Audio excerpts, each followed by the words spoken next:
Matapos ang malakas sa busang ulan, maaari ng daanan ng ilang mga lansangan na natabunan ng lupa't bato dahil sa landslide sa bulubunduking lugar sa South UP, Maguindanao del Sur. Si RG Buenaflor sa balita. Puspusan ng trabaho ng mga tauhan mula sa MDRRMO South UP sa Maguindanao del Sur para alisin at muling buksan ang Maharlikang Highway. Kasunod ng walang tigil na malakas na pagbuhos ng pagulan na naging sanhi ng pagguho ng bundok sa Sitio Sipot, Barangay Rumunggaob kahapon ng hapon.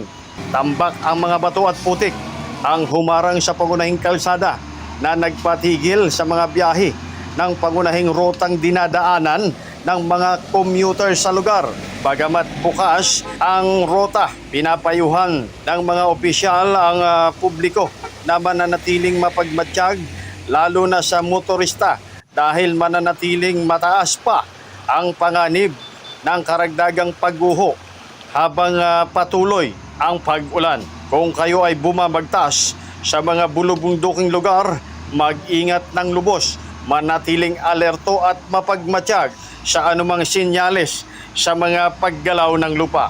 Mula sa Maguindanao, RG Buenaflor para sa Mata ng Agila, matatag, matapang, matapat.